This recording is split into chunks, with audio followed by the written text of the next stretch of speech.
It was one of the great philosophers of our time who said, "We are who we are." Now, what exactly did Kesha mean by this line, this sentence, this song title? And while she had glitter on her eyes and was looking sick and sexified, I think there's a lot of wisdom, at least my interpretation of what it means or what she meant or how I take it when she says we are who we are. I think as we exist in this world and live amongst other people, we see other people the way that they can't see themselves, and likewise people see us the way that we can't see ourselves.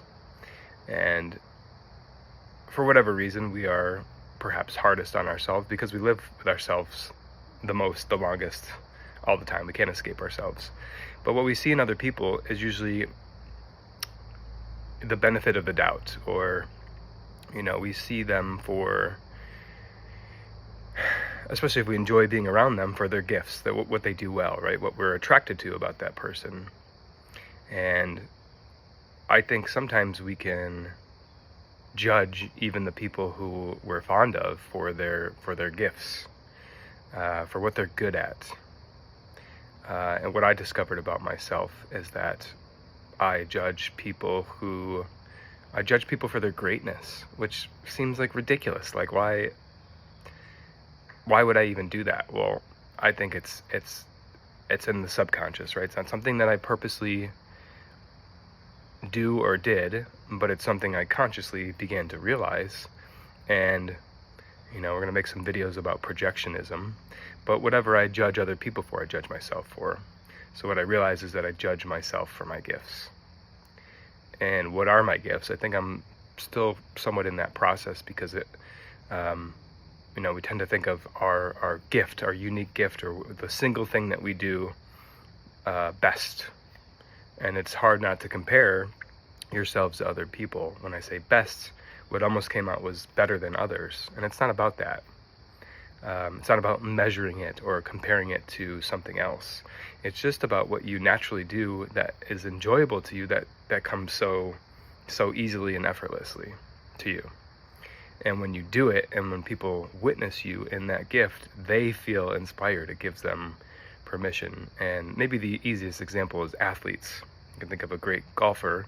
I know somebody that I work with and connect with quite often likes to use Scottie Scheffler as an example. He's a fantastic golfer, but he also has some viewpoints and some beliefs on how he uses golf, or how golf is used through him. And he's obviously a fantastic golfer, but the way he thinks about it and how he approaches the game is very unique to him.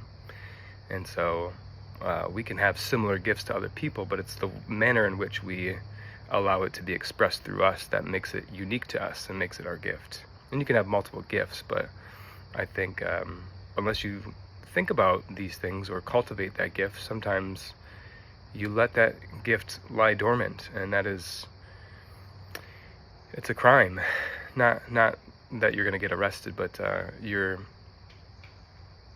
not only stifling the joy that you could have by practicing and perfecting this gift, but the people who would benefit from it, from you watching you and your gift. And there's an element of precision with this gift, that the more you do it, the more you practice. I think of Kobe Bryant, right? Was a great basketball player, but that skill was magnified by how much he practiced and how dedicated he was to it, and how dedicated he was to precision.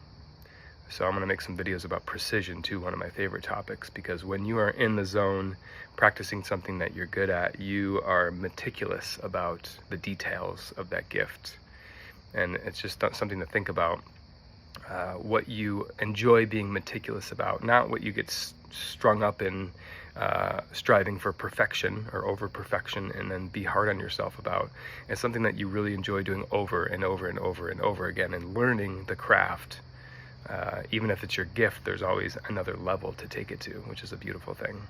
So just something to think about today. Gifts, how you perceive others in your gifts, is usually how you perceive yourself in your gift. Do you know what your gift is? Do you hone your gift, your craft? And is there a level of precision that you enjoy practicing with repetition in that gift.